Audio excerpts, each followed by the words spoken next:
que en el diálogo que van a entablar vamos a poder conocer a Josefina de la Torre. Ya, pues muchísimas gracias por asistir y participar en este ciclo y evidentemente a Carmen Domingo por coordinarlo. Muchísimas gracias.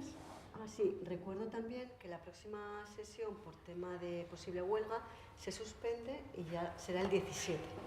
17 de... El 27, ¿no? No, el 17, Ana Caballé. El 17 de febrero hablaremos Uy, de esto está súper alto. Con Ana Caballé, ¿vale? Muchísimas gracias.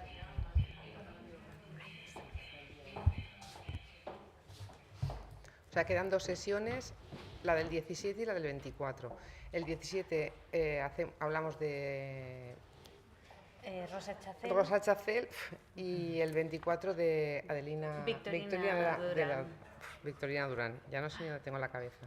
Bueno, muchas gracias a todas por venir. Seguimos con el tiempo soleado y primaveral, así que gracias de nuevo.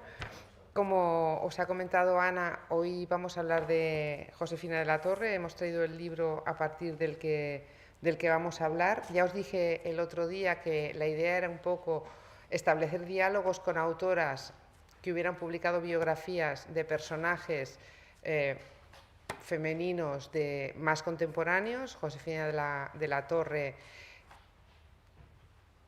casi vive todo el siglo XX, me atrevería a decir, y por eso ha sido una de las elegidas. Hablar de Josefina de la Torre es hablar de una de las creadoras que en realidad, ahora lo veréis, parecen contener varias vidas en una sola.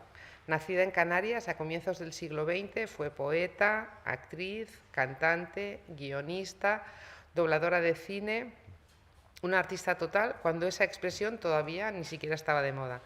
Y sin embargo, durante mucho tiempo su nombre quedó relegado a un segundo plano dentro de la historia cultural española.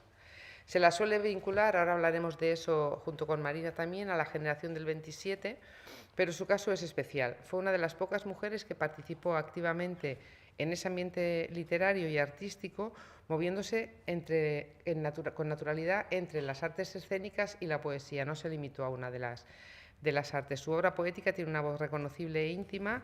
Marina publicó una selección de los mejores poemas de Josefina de la Torre, por si alguien quiere conocer su poesía una vez conozca su vida. Su obra poética tiene una voz bastante reconocible, íntima, delicada, pero también moderna, con una gran conciencia del yo. Hablábamos antes, Marina y yo, que ahora os la presentaré, hablo de ella como si no la tuviera aquí al lado, que Margarita Nelken, que es un personaje que a mí me fascina bastante de esos años 30 y que os sonará a todos, hace una crítica muy elogiosa de unas poesías de Josefina cuando Josefina no ha cumplido todavía los 10 años. Es decir, que ya se le reconocía el talento incluso siendo una cría.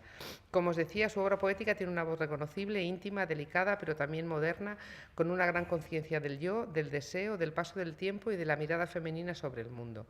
No es una poesía grandilocuente, sino cercana, con matices que gana con la lectura atenta, y es una poesía sencilla, no es de esas poesías a la que no te acercas fácilmente, que ahora lo contará Marina, que es justamente lo que me ha dicho hace poco también ella. Al mismo tiempo, la trayectoria en el cine y el teatro muestran a Josefina como una mujer que no se limitó al espacio literario, sino que entendió la cultura como un territorio más amplio. Trabajó como actriz en los años del cine sonoro, hizo doblaje, escribió, se adaptó a los cambios de una época marcada por la guerra y la posguerra, que interrumpieron y desdibujaron tantas carreras, especialmente las carreras de las mujeres. En este sentido, su figura es también la historia de un silenciamiento y de una recuperación. Durante décadas, su nombre no ocupó el lugar que merecía. Hoy, sin embargo, poco a poco, y con trabajos como el de Marina, vuelve a leerse como una autora clave para entender no solo la poesía del 27, sino también la experiencia de las mujeres creadoras en el siglo XX, cómo negociaron su vocación, cómo se acercaron a ella, qué dificultades tuvieron para poderla desarrollar, su libertad y su presencia pública en contextos que, como podéis imaginaros, no fueron nada fáciles. Acercarnos a Josefina de la Torre es, por tanto, redescubrir a una artista moderna, versátil y profundamente coherente, cuya obra dialoga con su tiempo y también con el nuestro. Y para hablarnos de Josefina de la Torre, qué mejor que nos acompañe su biógrafa, la única biografía que existe sobre Josefina de la Torre. Marina Patrón es profesora de literatura española en la Universidad de Zaragoza, El libro que publicó con la biografía forma parte de su tesis. Digo forma parte porque la tesis, como os podéis imaginar, era mucho más amplia. Y además de la biografía tiene también, como os hemos comentado, esa selección de poemas. Marina es autora de esta biografía. Su labor profesional se sitúa en esa línea de investigación literaria que rescata autoras y revisa el canon y vuelve a mirar el siglo XX. No diría solo con ojos de mujer, sino vuelve a mirar el canon del siglo XX desde otra perspectiva. Sabéis que hasta hace 30 años la perspectiva era la perspectiva masculina, ahora añadimos una perspectiva más para completar la interpretación del siglo XX. Vamos a empezar, Marina, si te parece. Claro. Cuéntanos un poco para empezar, para ponernos en contexto y que las personas que nos están escuchando sepan de quién estamos hablando. ¿Quién era Josefina de la Torre antes de convertirse en una figura cultural? ¿Qué rasgos de su infancia y su entorno familiar fueron decisivos para que desarrollara una vocación artística tan múltiple como la que acabamos de comentar? Bueno, lo primero, muchísimas gracias por estar esta tarde aquí, que es verdad que no es el mejor día, pero bueno, hace muchos días que están siendo terribles, así que agradezco mucho que estéis aquí y, por supuesto, a Carmen por la lectura tan atenta y a la Casa de la Mujer por acogernos.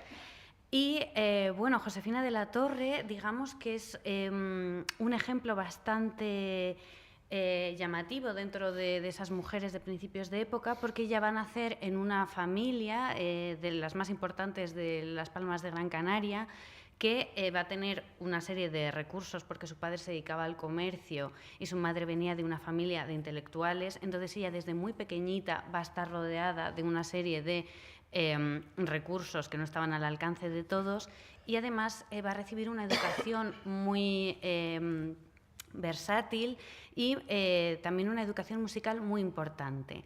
Y además ella va a ser la pequeña de 6 hermanos, que eso también, quieras que no, condiciona mucho, ¿no?, el lugar que ocupas en la familia. Y como la podemos ver en las fotos, era rubia, era muy graciosa, muy guapa. Claro, hacía las delicias de la familia, y además desde muy pequeñita va a sentir la vocación poética. Lo comentábamos, ¿no?, con tan solo 7 años escribe su primer poema. Y claro, todo el mundo va a alentar mucho esa primera vocación. También su padre la llevaba al teatro, porque todas las compañías que iban de camino a América claro, paraban obligatoriamente en Las Palmas de Gran Canaria, y su padre no solo tenía una platea en el teatro, sino que también les invitaba a su propia casa, que era una costumbre muy burguesa, ¿no?, el hacer teatro y estos recitales en casa. Entonces ella está absolutamente fascinada desde pequeña con las actrices y empieza a imitarlas. Y realmente es en su infancia donde germina la mujer que va a ser después. Esa sensibilidad que tiene, esa pasión por la palabra, no solo escrita, sino también declamada, se genera en esos primeros años. Pero es que también va a haber otra figura también muy fundamental, que va a ser su hermano mayor, que es Claudio de la Torre, que también fue un dramaturgo, director de cine y novelista muy destacado, que claro, realmente tenían una relación muy profunda y muy íntima, y digamos que Claudio va a coger a Josefina y va a guiar sus lecturas, va a corregir esos primeros poemas. Entonces ella le va a tener como guía y como maestro. De hecho, encontré unos textos, una especie de confesión que le escribe Josefina a Claudio años después, y que le describe como que para ella él era como casi un dios, ¿no?, el único, el adorado, ¿no?, le tenía en un pedestal. Y gracias también a esa relación que tiene con Claudio, pues digamos que ella, ¿no?, puede ir encauzando un poco su escritura. Es muy precoz. Es muy divertido porque encontré también unos poemas que ella le dictaba a sus hermanas, o sea, porque es que ni siquiera era capaz de escribir bien. Entonces, como tenía que desahogarse, le dictaba a las hermanas, y he encontrado esas notas de algunos poemas que ponía: este poema me lo dictó, cuando era pequeña la llamaban la Pepa, me lo dictó la Pepa, y yo, Francisca, que era su hermana mayor, lo escribí. Entonces, digamos que ves, la infancia es fundamental en el caso de Josefina de la Torre. Y el entorno familiar, del que luego ya hablaremos, ese hermano Claudio que empieza muy bien, pero luego como que evoluciona muy mal. Sí, claro, porque también era un hombre de su tiempo. Entonces, bueno, era bastante avanzado para la época, pero claro, esto Luego se vuelve problemático porque, claro, ella, siendo la pequeña de esta familia burguesa con mucho poderío, cuando años más tarde les diga que quiere ser actriz, le van a decir que, por supuesto, que no, que esa vida no es para ella, no es para estar en las tablas, que si quiere hacer teatro en casa, bien, pero ya de manera pública no. Y eso me sorprendió mucho descubrirlo, que claro, que Claudio no había sido... O sea, fue un buen hermano, pero también al mismo tiempo le puso mucho freno y condicionó de una manera clara su posterior carrera. De hecho, igual hubiéramos tenido una actriz de renombre si Claudio no hubiera parado ahí esa vocación. Sí, tanto Claudio como su madre, que también es una figura bastante tremenda. Castradora, diría yo casi. Sí, sí, tremenda en su vida, porque el padre de Josefina de la Torre muere en 1929, es decir, muere bastante joven, y además en ese año, que es el año del crack económico, que supuso un tremendo varapalo para la economía familiar, y el cabeza de familia de pronto es Claudio, y entonces tanto su madre como Claudio van a ejercer un control feroz sobre ella, sobre qué pretendientes va a tener, sobre pues eso, qué actividades puede o no puede hacer dentro y fuera de casa. Entonces, sí, si no hubiera sido tan... Bueno, los dos tan controladores, es muy probable que Josefina de la Torre fuera mucho más conocida. Su relación con el mundo del cine, que es una de las cosas que yo creo que son más desconocidas, porque igual sí que en algún momento la hemos oído asociada a la generación del 27, pero en realidad la faceta cinematográfica, que quizá es la que más desarrolló, mucho más que la poética, sí. es mucho menos conocida, porque incluso el doblaje, quiero decir que hay muchas de las actrices muy famosas de esa época que son dobladas por Josefina de la Torre, la sitúa en un ámbito moderno para la época, como has comentado. ¿Qué nos dice su trayectoria cinematográfica sobre las oportunidades y los límites que tenían las mujeres artísticas en ese momento en función de...? De hecho, el caso de Josefina de la Torre es muy paradójico, porque a ella le pesaba mucho en vida que no se la conociera como poeta, que al final era lo que ella más valoraba, y sin embargo ahora, por lo que la conocemos, es por su poesía. Con lo cual, a mí me parece una triste ironía que ojalá ella pudiera saber que luego leeríamos, sobre todo su poesía. Pero sí, realmente en vida, ella lo que la mantuvo fue la actuación. Fue actriz de teatro durante muchos años, y luego, claro, en estos primeros años del siglo XX es cuando surge el cine, y ella, que era una tremenda moderna, claro, se siente muy atraída por todo lo que se está llevando a cabo. Y de nuevo es Claudio de la Torre quien va a abrirle un poco esa oportunidad en el mundo del cine, pero matices. La cosa es que ella quería trabajar. Nos ubicamos en 1930. Ella ya es una mujer, es joven, pero tiene inquietudes, no se ha casado, no ha aparecido ningún candidato que le guste, y ella tenía esas otras inquietudes y quería trabajar, y quería ser actriz. Y esto ni a Claudio ni a su madre les parecía bien. Y justo en esos años, Claudio se va a ir a Francia, a los estudios que abre la Paramount en París, para doblar películas al español. Que era, claro, con todo el cine sonoro, etcétera. Esa parte fue divertidísima de investigar, porque, claro, descubrí un mundo nuevo, cómo empezaron todos esos doblajes y demás. Y entonces Josefina no para de enviarle cartas a Claudio diciéndole, por favor, déjame trabajar. Ella está allí en Las Palmas de Gran Canaria, aburrida, llevaba una vida pública muy intensa, pero quería más, ¿no? Y no para de enviarle esas cartas y diciéndole que quiere ser actriz. Y Claudio va a ser bastante duro con ella y le va a decir, nunca vas a tener mi permiso para ser actriz. Pero encuentran una vía intermedia que es, bueno, quizás no delante de las cámaras, pero sí detrás de las cámaras. Y justo en el 34 surge la oportunidad de que Josefina vaya a París a doblar a Martín Carol, creo que es la primera actriz, ahora ya no... pero bueno, y le dice, si quieres, puedes venir. Y claro, ella dijo, por supuesto que me voy para allá, para París. Y se fue allí en el 34 y conoce a Luis Buñuel, que también estaba allí doblando películas. Y así fue como empieza en el mundo del cine, y luego realmente durante la posguerra el único trabajo más estable que va a tener va a ser precisamente el de dobladora de películas. Le va a dar voz a Marlene Dietrich en El Ángel Azul, pero también a Martín Carol, también va a doblar muchas canciones, porque como ya os decía también, cantaba muy bien, era un auténtico torbellino. Y claro, esto nos habla de esos límites, ¿no?, que le estaban poniendo de no delante de las cámaras, pero bueno, quizás sí detrás de las cámaras. Y de hecho, después, durante la posguerra, cuando Claudio empieza a ser director de cine, la primera vez que ella sale en una película, que sale de extra, no tiene, creo que solo tiene una frase, es ayudante de dirección de Claudio. Y le hicieron una entrevista en Primer Plano, que era la revista de cine del régimen, y le preguntaban, ¿no?, que cómo se sentía en ese papel de directora. Y ella decía que a ella no le gustaba porque ella prefería ser actriz, pero que consideraba que más mujeres tenían que ser directoras porque podían dar otro punto de vista que no tenían los hombres. Vamos a saltar del cine a la literatura. A menudo, como hemos dicho antes, se vincula a Josefina de la Torre con la generación del 27. Bueno, ahora hablaremos un poco de si generación del 27, todos hombres, y hay que hablar de otras generaciones distintas.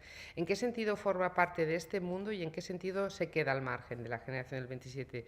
¿Ser mujer cambia las reglas del juego para ella justo dentro del grupo o eso no afecta? No, claro que sí, porque esto lo comentábamos un poco antes también, ¿no? Había muchísimas, esto ya lo sabemos, ¿no? Por suerte, había muchísimas mujeres también allí, en ese entorno del 27. O sea, esa foto del Ateneo de Sevilla ya no es válida porque se queda corta. O sea, había muchísimas mujeres ya no solo en la literatura, sino también en el arte, etcétera, haciendo muchísimas cosas.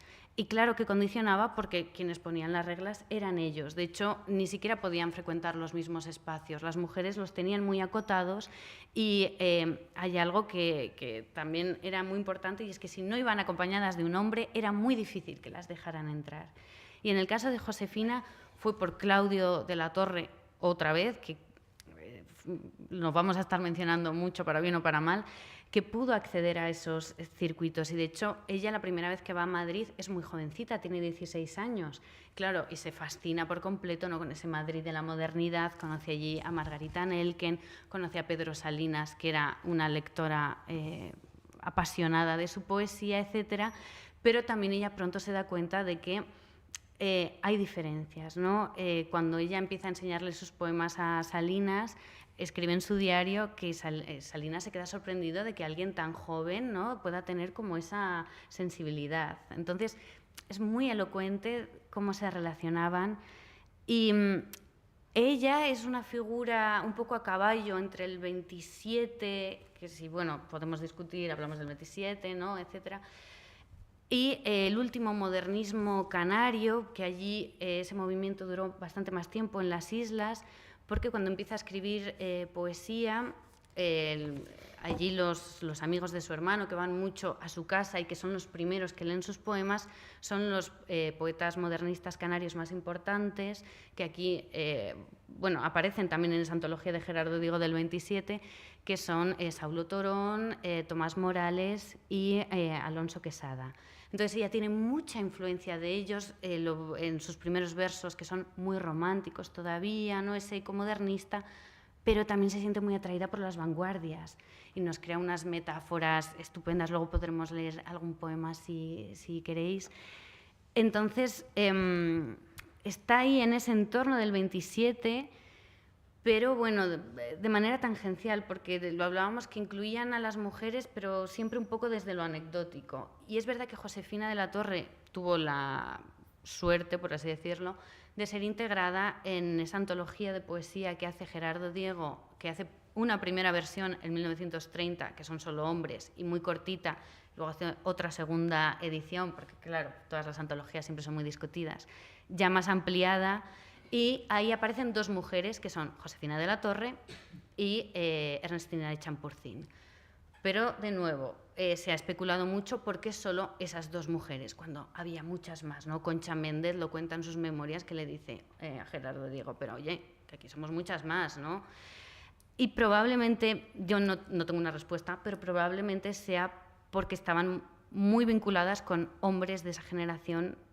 Pero en ese caso también María Teresa León podría haber estado. Podría haber estado. También es verdad que no hacía mucha poesía, pero bueno, Josefina estaba con Claudio, que Claudio sí que estaba allí con todos esos grandes nombres que conocemos, y Ernestina era discípula de Juan Ramón Jiménez y, bueno, y Domenchina, que también estaba allí. Situémonos en los años 30, todavía no ha empezado la guerra civil. El entorno en el que se mueve Josefina de la Torre haría pensar que es un entorno politizado, o sea, todo el mundo tiene en mente autores y autoras de la generación del 27 que están bastante politizados en ese momento. Sin embargo, eso no parece que la política pase por la vida de Josefina de la Torre, que es una cosa que a mí me sorprende mucho estando en ese ambiente. La guerra civil y la posguerra sí que marcan en España un antes y un después en muchas carreras, pero no parece que a nivel ideológico no se exilia, por ejemplo, Josefina de la Torre, como se exilia la mayoría de los intelectuales de ese momento, le afecten a ella. ¿Cómo afecta el contexto político y la dictadura su visibilidad? Una cosa es que no le afecten a ella, que también habría que explicarlo un poco, y otra que es que además su visibilidad y sus posibilidades de publicar, casi diría o de trabajar, no se ven mermadas, sino que es una época en la que trabaja casi con normalidad. Pero trabaja por necesidades económicas. Claro, en el caso de Josefina de la Torre a mí también me llamó la atención, porque así, mientras encontramos a otras autoras que sí se significaron mucho políticamente, pasa con Josefina de la Torre, pero pasa también con Claudio de la Torre, que son figuras un poco incómodas para ambos bandos porque no llegaron a posicionarse claramente. Sí que es cierto que ella pertenece a una familia liberal. Cuando se proclama la República, ella hace un soneto en honor a la República y cuenta en su diario, justo la proclamación le pilla en Sevilla y está realmente feliz, ¿no? Y lo celebran, etcétera, etcétera. Pero no se significaron tanto y es verdad que ella no llega a tener, yo no he encontrado que tuviera una conciencia muy marcada. Mantuvo una relación muy intensa con Juan Chabás, que fue un destacadísimo republicano y de hecho fundó su propio partido allí en Denia y demás, y en el intercambio epistolar que mantuvieron, cuando él le dice que se está empezando pues eso, a implicar mucho más, que está pensando en fundar un periódico y demás, ella le dice, bueno, las cartas de Josefina se han perdido, pero solo nos quedan las de Chabás, pero él dice, qué bien que me dijeras en tu carta que si vas a hacer políticas que sea de izquierdas. Yo creo que es que Josefina de la Torre no es que tuviera una conciencia política muy marcada, es que simplemente no tenía suficiente conocimiento en torno a ello y creo que pensaba un poco o asumía un poco las ideologías que tenía alrededor. A este respecto, me ha servido mucho las memorias de Constanza de la Mora, que era nieta de Maura, que decía que es que las mujeres no las hablaban de política, o sea, y menos a ellas que eran de familias burguesas que no tenían, o sea, por qué preocuparse en teoría de nada, salvo, bueno, búscate un marido y ya está. Entonces, creo que con ella pasaba un poco eso, que no tenía, o sea, no tenía esa preocupación política. Es verdad que también encontré su diario de 1936 y en ningún momento ella está preocupada por la situación política que también, pero bueno, también es verdad que esos diarios femeninos muchas veces eran leídos por otras personas y yo creo que la madre Josefina le leía el diario, estoy bastante convencida. Entonces, claro, a lo mejor tampoco ella podía expresarse libremente.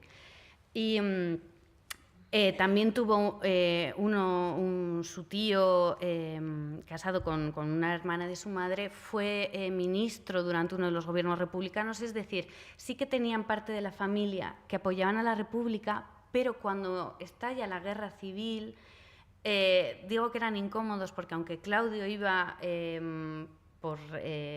visitaba la Alianza de Escritores Antifascistas y demás, no fueron muy tajantes, se refugiaron en la Embajada de México por si había que irse al exilio, pero claro, Claudio se casa con Mercedes Ballesteros, que sus padres sí que eran bastante conservadores, eran muy monárquicos, entonces yo creo que frente a partir al exilio sin nada y quedarse y bueno, ver a ver qué pasaba, volvieron a Las Palmas de Gran Canaria porque esperaban recibir algunos pagos de su padre que seguían por ahí pendientes de empresas que tenía y tal, decidieron volver a Las Palmas, que allí tuvieron que también hacer una especie de depuración porque tuvo primos que estuvieron presos y demás.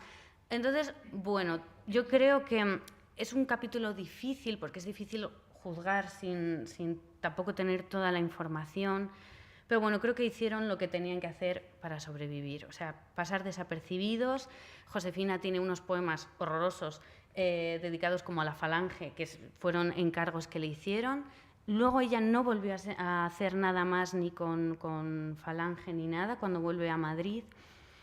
Y es llamativo también su caso porque efectivamente trabajó mucho, pero fue porque no tenían un duro, vamos, lo perdieron absolutamente. Hablamos ya de la posguerra, ¿eh? Ya en la posguerra, claro. Una vez terminada la guerra, cuando ya han dejado, o sea, no se han exiliado, sino que, vale, pasan toda la guerra en Las Palmas, vuelven a Madrid y ahí, claro, lo han perdido todo, todas las posesiones que tenían.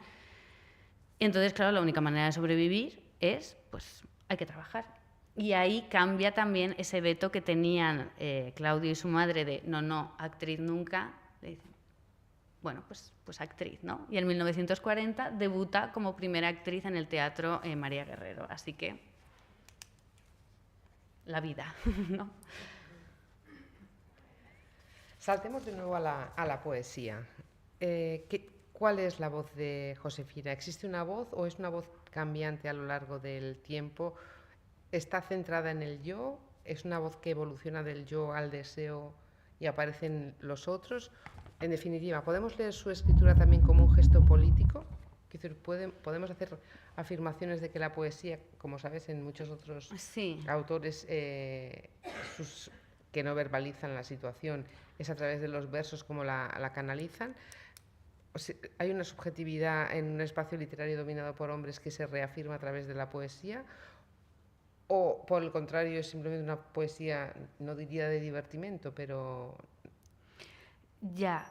Bueno, yo creo que sí que es una voz personalísima, porque es muy reconocible, o sea, es muy transparente. Sí que cambia en los temas en los que trata, porque además en el caso de la poesía de Josefina de la Torre ocurre que publica 2 poemarios antes de la guerra que tuvieron mucho éxito, en 1927 y en 1930, pero luego no va a volver a publicar poesía hasta 1968. Y tiene otro último poemario en el 89.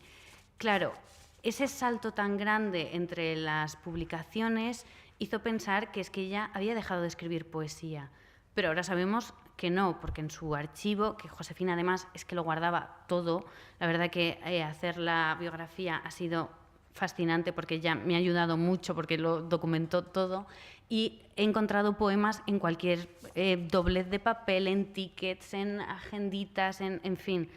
Escribió mucha poesía pero no la publicó porque era difícil publicar durante la posguerra, porque estaba la censura, había carestía de papel, etcétera, etcétera. Pero sí que su voz persiste. Es una voz muy transparente, está muy centrada en su propia intimidad, pero es rotunda en sus afirmaciones y es una poesía profundamente femenina en tanto en cuanto vemos su cuerpo, vemos cómo celebra su belleza, cómo se recrea, lo que sí que es llamativo, cómo se recrea mirando el cuerpo masculino, ¿no? Un cuerpo deseado.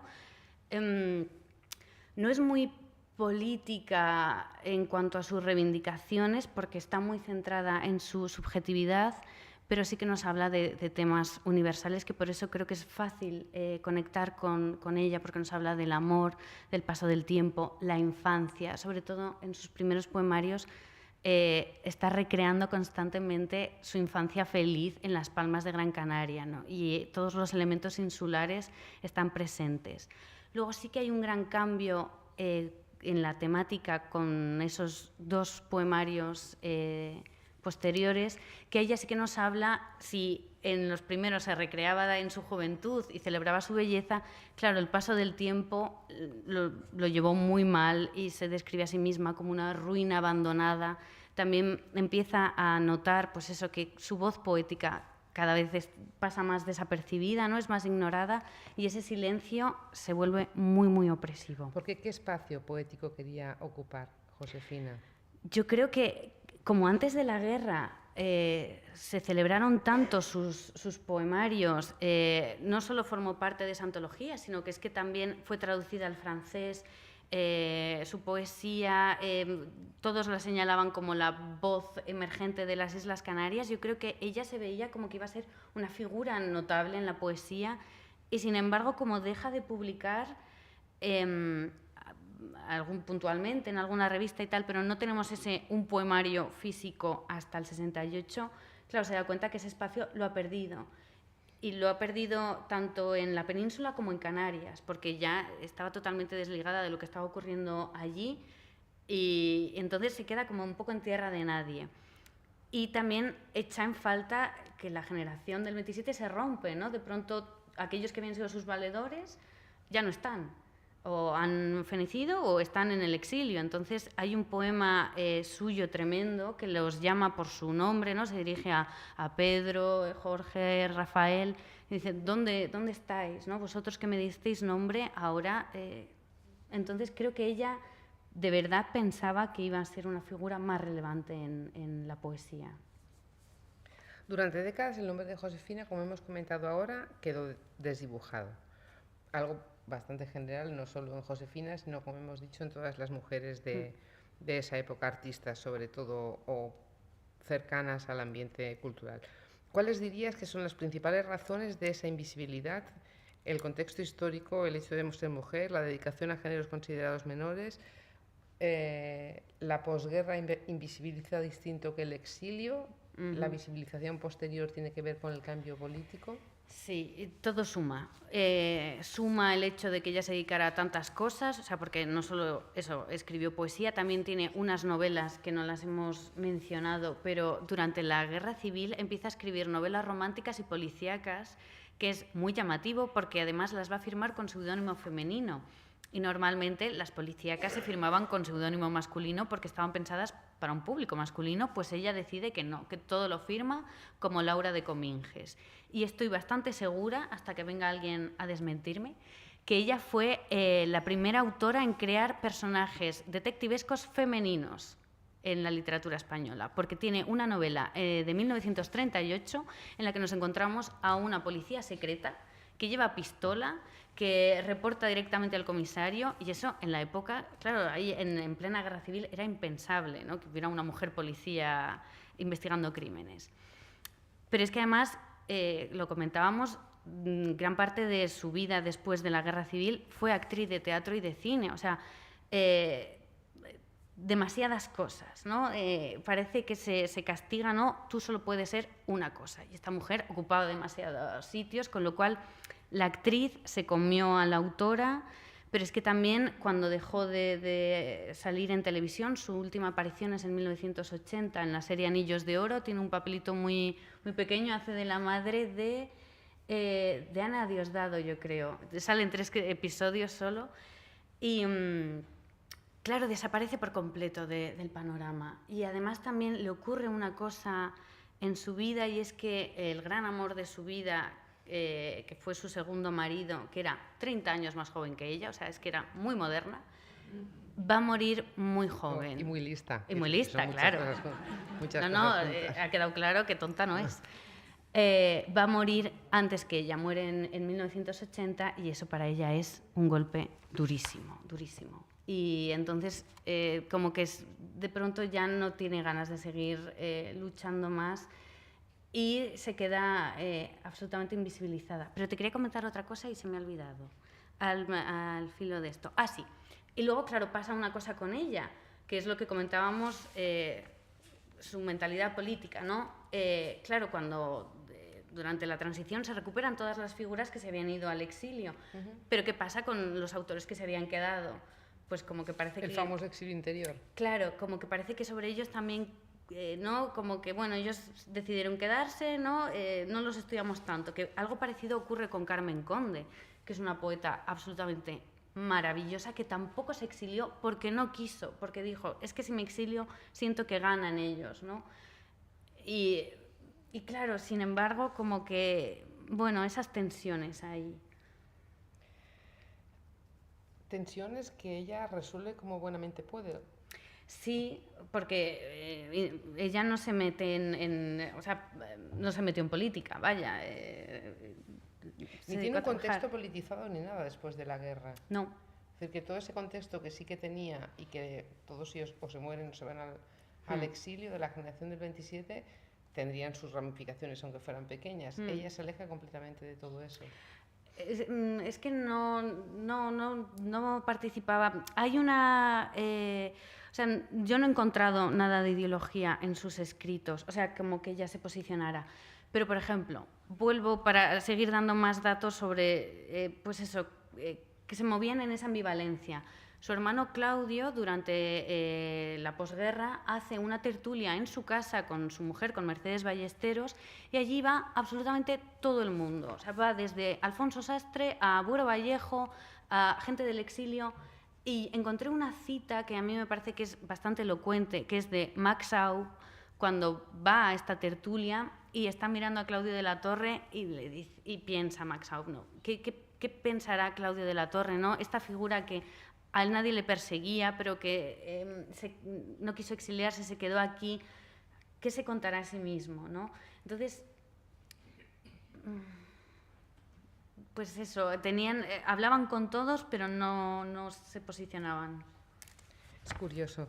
Hay una cosa que a mí me interesa mucho y seguro que a los que nos están escuchando y a los que nos están escuchando también, es cómo se acerca una al material de este personaje, porque os pensaréis que es fácil hacer una biografía, no lo es en general, pero mucho menos cuanto más atrás te remontes.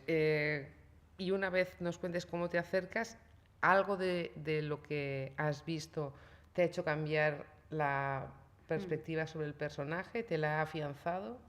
Sí, yo de hecho... Claro, yo cuando empecé a trabajar sobre Josefina de la Torre, yo quería trabajar sobre su poesía, yo desconocía absolutamente todo lo de su vida, no había mucho escrito sobre ella cuando yo empecé a trabajar, que sería como en el 2017 o así, había salido el documental de La Sin Sombrero, que fue fundamental, ¿no?, para que empezáramos a conocer algunas de estas mujeres, y yo empecé a investigar a Josefina de la Torre y yo quería estudiar su poesía. Y sabía, porque se había hecho una exposición en Canarias, que había allí, por ahí algunos poemarios inéditos en su archivo, que estaba todo donado a la Casa Museo Pérez Galdós, que también, como está en la Casa Museo Pérez Galdós, la pobre Josefina tiene solo como una mini salita, porque claro, todo es Galdós. Y es curioso que no tenga ella una casa propia con su obra. Con su obra, sí. De hecho, otra cosa llamativa es que la casa en la que ella nació, allí en Las Palmas, tiene un cartel que pone: aquí vivió Claudio de la Torre. Y yo, toma, vaya por Dios. Y lo puse, cuando Twitter era Twitter, lo puse en Twitter como, aquí nació Josefina de la Torre. Y como que encima me dijeron, bueno, ya hay muchas cosas, porque tiene una biblioteca, hay un colegio. Y yo, bueno, pero si es que nació, claro. Efectivamente. En fin. Se donó todo. Claro, Josefina no tuvo hijos, que fue una de las grandes desgracias de su vida, porque ella tenía muchas ganas de ser madre, pero no pudo serlo. De hecho, hay un momento que dice, todas mis hermanas van teniendo cada año un niño. Un niño y yo no tengo nada. Aquí esperando. Sí, tuvo que lidiar con muchas frustraciones. Una de ellas fue, pues eso, no haber sido una poeta reconocida en vida, pero también no haber sido madre, que fue dolorosísimo, y tiene algunos poemas en los que habla sobre ese despedirse del hijo que nunca va a tener. Y tuvo una sobrina, que fue su sobrina favorita, que de hecho también le dedica un poema que dice: de haber sido, sería igual que tú, ¿no? De haber tenido yo una hija, serías tú. Y fue a la que se lo dejó todo.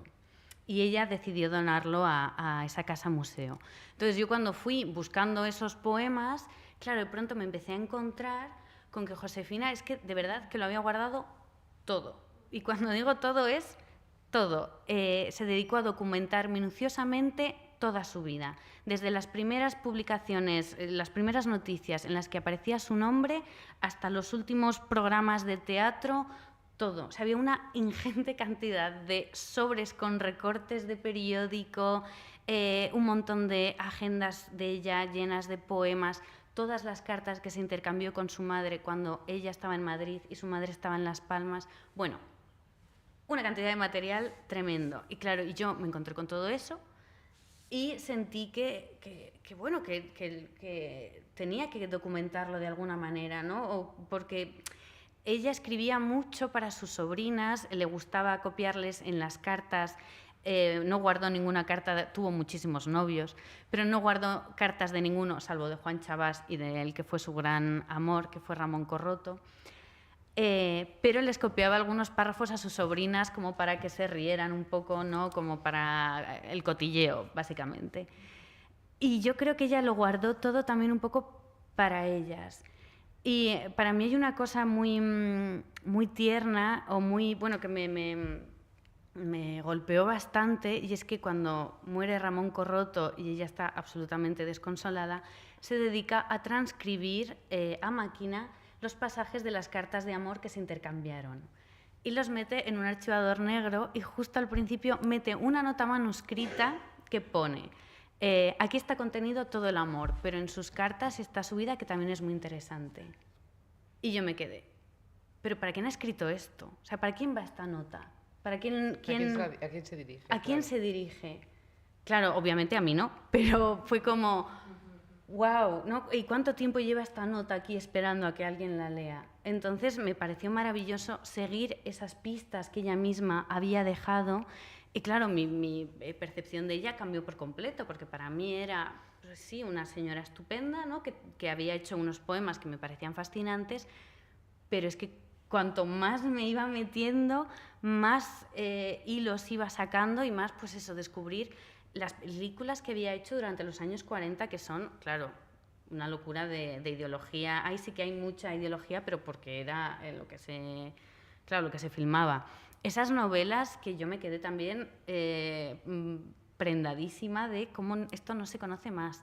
Pero es que también en su vida múltiple llegó a ser también directora de un salón de modas, porque era estupenda. Y digo, ¿pero esta mujer? Y me gustó mucho descubrir lo... ¿Y fue porque no conseguía colocarse en otro porque trabajo? La vida de actriz de teatro era muy, muy intermitente. Y a ella le pasaba, por su físico, que no era la mujer que el régimen quería promocionar.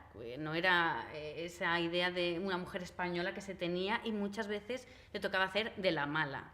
De hecho, en las películas, que siempre nunca tuvo un papel protagonista, siempre suele ser la antagonista o una breve aparición, que de hecho, claro, me he tragado cada película a ver si salía ella, y había una que es que solo sale una vez con gafas de sol y un pañuelo, haciendo, vamos, como bajando de un coche y tal, que yo, ¿pero es ella? Y claro, sí, es ella, ya está. Pero, y claro, unas películas horribles. Y esa fue también otra gran frustración que tuvo. Decíamos que no se podía ganar la vida, y por eso entra a lo del salón de modas. Por eso entra al salón de modas, pero en el salón de modas estuvo apenas un mes, porque dijo, ¿pero qué es esto? Si a mí esto no me gusta, si yo soy actriz. Y también hay otro episodio así un poco turbio, que se metió como de jefa de propaganda de una empresa de construcción. Pero ahí sí que duró también, nada, muy poquito, porque era una cosa así un poco turbia. Pero era por ganarse la vida, porque tuvo, o sea, ella, que venía de esa familia que habían sido todo privilegios, y después de la guerra civil pasó muchísimas penurias económicas. Hoy es un momento, hoy como hoy en general, de recuperación de la memoria de autoras, sobre todo del siglo XX. ¿Por qué nos interesa recuperar la voz de Josefina de la Torre con la cantidad de autores que ya hemos recuperado? Y si además de Josefina de la Torre, ¿tú crees que, bueno, tendríamos que ampliar el foco incluso a autoras que tienen quizá menos predicamento o que son menos conocidas?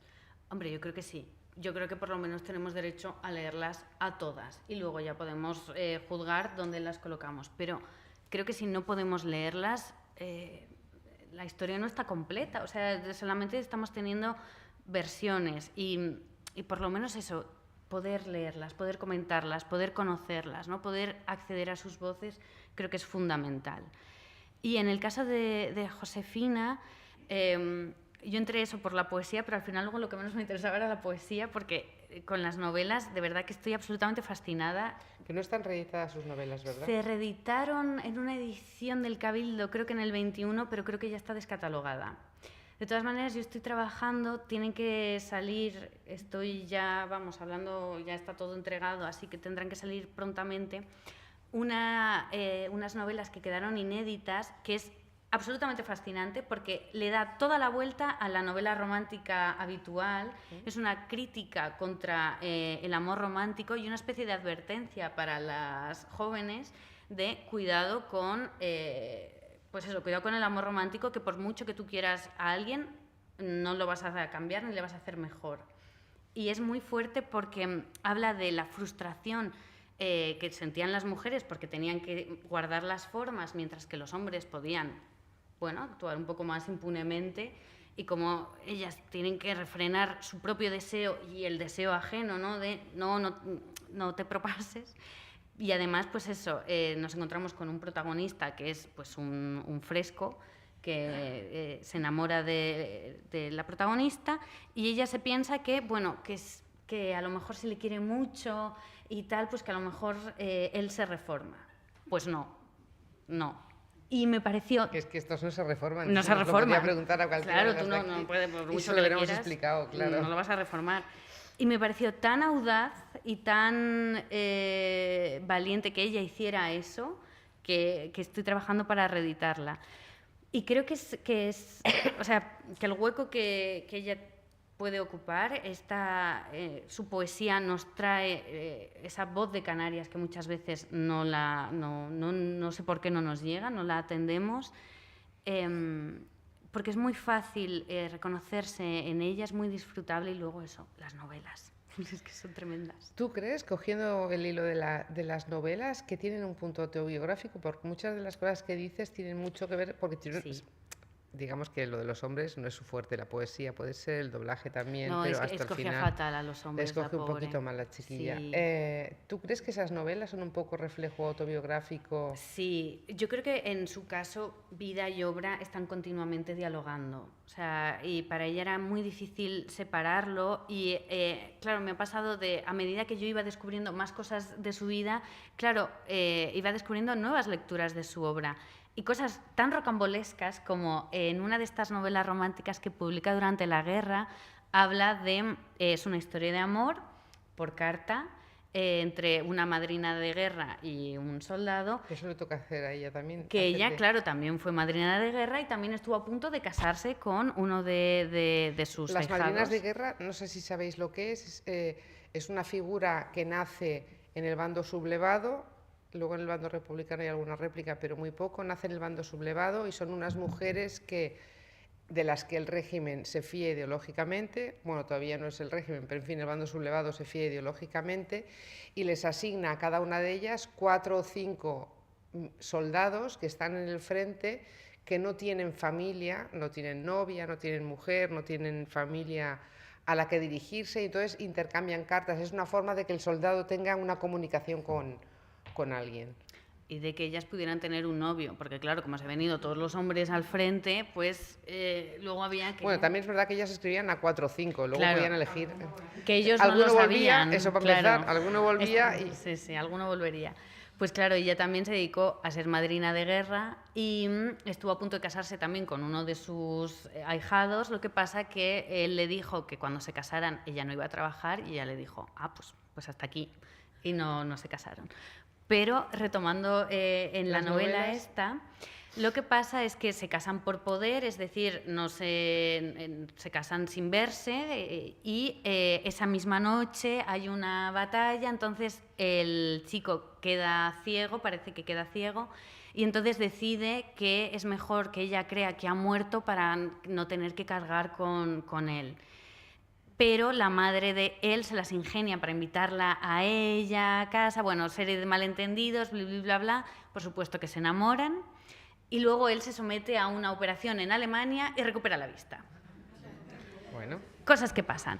Pues, claro, revisando la biografía de Josefina, descubro que uno de sus ahijados de guerra, precisamente, no lo vais a ver porque es muy chiquito, pero luego os lo enseño, le pasó eso, en una batalla quedó ciego, que lo vemos aquí sentado a su lado, que está vestido de soldado con una venda en los ojos, y Josefina está aquí sentada a su lado, y justo esta foto fue tomada antes de que él viajara a Alemania a operarse, pero él no recuperó la vista. O sea, en la ficción sí que ocurrió, pero no. Y yo me quedé alucinada, como, que era verdad, o sea, que realmente había habido un soldado que se había quedado ciego, con el que se carteaba, etcétera, etcétera, y ella le iba cuenta que le iba contando en distintas sesiones, ¿no?, lo que iba escribiendo de esta novela. Y en el caso este de la novela que quiero rescatar es que a ella le pasó eso, se enamoró muchísimo de un tipo que era un alto cargo de una empresa de doblaje en la que ella trabajaba, y algo debió ocurrir. Él se debió de propasar con ella de alguna manera que no especifica, y luego la dejó. Y ella, claro, le sentó fatal y se pensó que, queriéndole mucho, ¿no?, quizás, pues eso, insistiéndole, tal, no sé qué, lo iba a recuperar, pero no lo recuperó. Y hizo un poco esta novela, yo creo que como una manera de desahogo y de decir, bueno, ya está bien, ¿no? Esto del amor romántico es una mentira. Entonces, sí.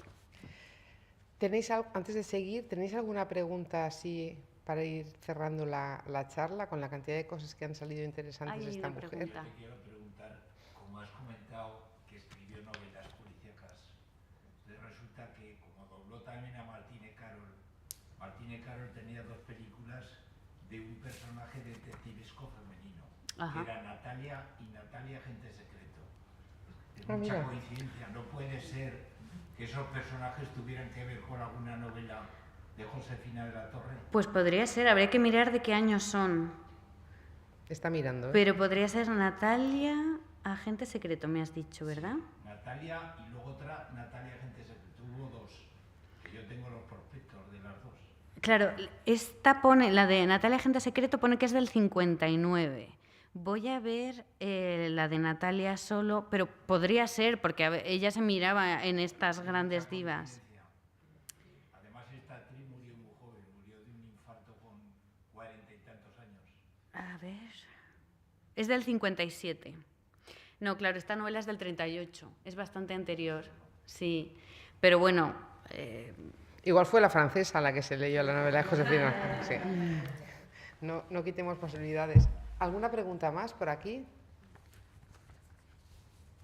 Bueno, pues seguimos. Después de investigar y escribir la biografía, ¿qué lugar crees que Josefina ocupa? Si con la biografía se recupera el lugar, bueno, ahora dices que también vas a sacar las novelas, o todavía estamos en una fase inicial, queda mucho por recuperar de todo ese material que queda allí. Realmente yo creo que ya, o sea, lo que ahora hace falta es que la leamos. O sea, creo que lo que hay que hacer es leerla y comentarla. Así que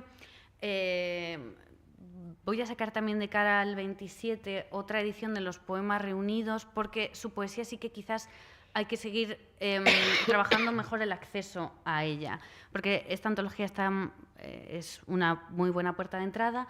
Luego se hizo su poesía completa en Torremozas en 2 volúmenes, que es muy completa, pero claro, también se publicaron cosas que, bueno, quizás hubiera sido mejor que no se publicaran porque son borradores o poemas incompletos, que claro, también alguien que quiere acercarse a ella, a lo mejor esos 2 volúmenes asustan un poco, ¿no? Entonces, creo que sí que, bueno, hemos avanzado mucho, hemos sido varios los que hemos trabajado sobre Josefina de la Torre, pero creo que sobre todo lo importante es leerla. Y bueno, seguir hablando de ella en espacios como este. Y me surgió una duda. ¿Alguien que se dedica tanto al cine y al teatro no hizo ni una incursión en el mundo del guión, por lo que he leído, ¿no? Y en el de... Sí que adaptó sus propias novelas a guiones. Eso sí que lo hizo porque, claro, descubrieron las películas durante la posguerra basadas en novelas románticas, fueron un éxito, las de Linares Becerra, sí. Y esta, la de Cristina de Guzmán, etc. Entonces, ella misma adaptó esas propias novelas que había escrito a guiones y solo una de ellas fue llevada al cine.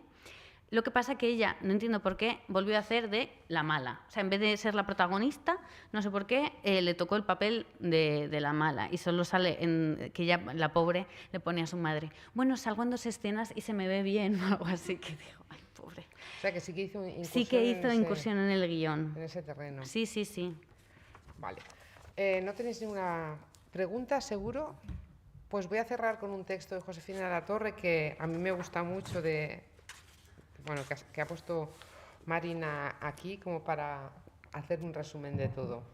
Nos dice Josefina de la Torre: apenas sí acierto a comprender que todo aquel cúmulo de sucesiones haya sido mi propia vida, tan múltiple, tan sorprendente. Los veo a ellos, todos los que hoy no están, y esta sensación que siento, tan parecida al no existir, es sin duda debido a esa ausencia que tanto me cuesta aceptar. Pero he de andar mi camino, paso a paso, sol a sol, con resignación y constancia. También esta incapacidad de escribir, de crear alguna cosa, buena o mala, es debida al intenso dominio del recuerdo. Puedo estar horas y horas recordando, viviendo de nuevo en aquel clima y olvidándome del momento presente. Con cuánta luz surgen las imágenes, qué presente todo, los momentos, las personas. Y es entonces cuando mi corazón vuelve a latir a su compás. Muchas gracias.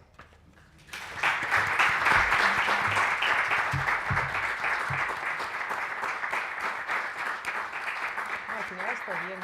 Sí. Espero que se haya entendido todo, porque claro, yo daba muchas cosas un poco por hecho, pero bueno, ¿se ha quedado alguna Les duda? hemos dado 2 oportunidades de preguntar y aquí no ha preguntado nadie nada. O sea, bueno, ya está. Muchas gracias. Nos vemos en 2 semanas.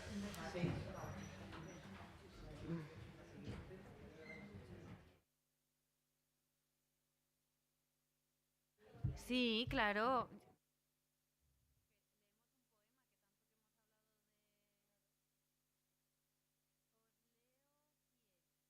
Uno de los primeros para que veáis un poco el cambio y luego os leo ese poema tan tremendo que le dedica a los autores del 27.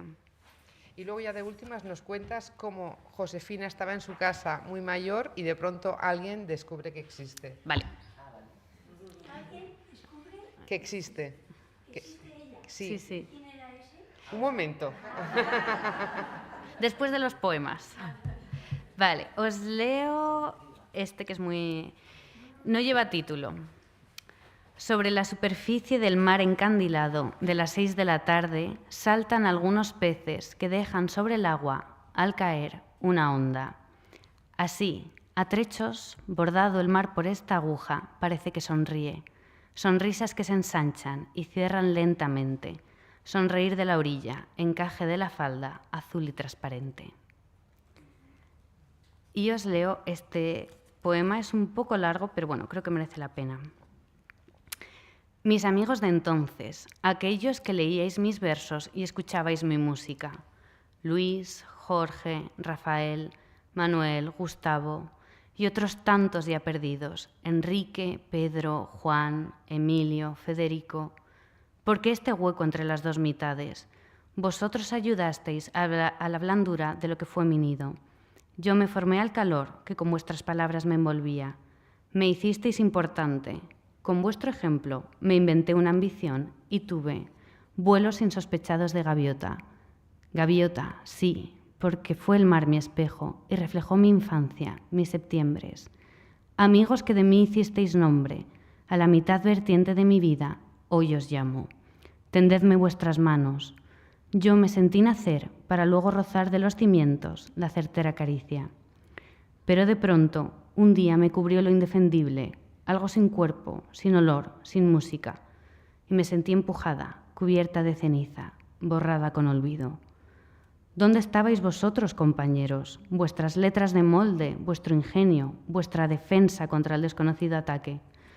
Oh amigos, Enrique, Pedro, Juan, Emilio, Federico, nombres que no os responderán mi voz. Manuel, Gustavo, lejos.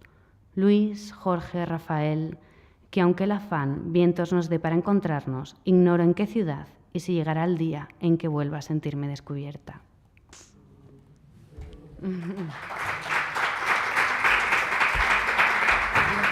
Y ahora vamos a contar la anécdota esa Sí. de un investigador estadounidense. Un investigador además, estadounidense se encontró con un ejemplar de Poemas de la Isla, que es este segundo poemario que ella publica en 1930. Se lo encuentra, no sabemos muy bien cómo, llega a la Universidad de, ahora no recuerdo bien, pero Illinois, por ejemplo.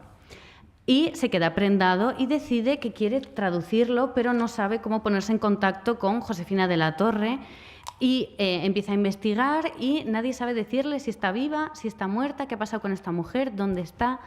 Y gracias a que otro profesor consigue ponerse en contacto con una sobrina nieta de Josefina, que es profesora en la Universidad Autónoma de Madrid, le dice, oye, estamos interesados en esto, ¿tú sabes algo? Y ella tampoco conocía a Josefina de la Torre y, claro, ya echando mano al listín familiar, la encuentran, que seguía viva. O sea, de hecho, es que es fuerte que ni siquiera sabían si seguía viva o no. Y sí, está viva, está estupenda, vive en su... Estupenda, estaba ya un poco mayor. Pero está en Madrid y, por supuesto, si queréis venir, os recibirá. Y en el 2001 viajó este traductor que se llama Carlos Reyes, viaja a Madrid y fue a verla a su casa para tramitar toda la cesión de los derechos. Y fue un poco gracias a él que Josefina de la Torre pudo conocer en los últimos años de su vida, porque ella muere en el 2002, otra vez el reconocimiento, ¿no? Se le hizo un homenaje en la residencia de estudiantes y de hecho murió después que Alberti, y ella realmente fue la última del 27, ¿no?, en morir, y fue pues eso, por un hallazgo casual, ¿no?, como todas las historias, las buenas historias, ¿no?, una anécdota. Así fue como pudimos recuperar a Josefina de la Torre. Bueno, pues ya sabemos quién fue. Muchas gracias, nos vemos en un par de semanas.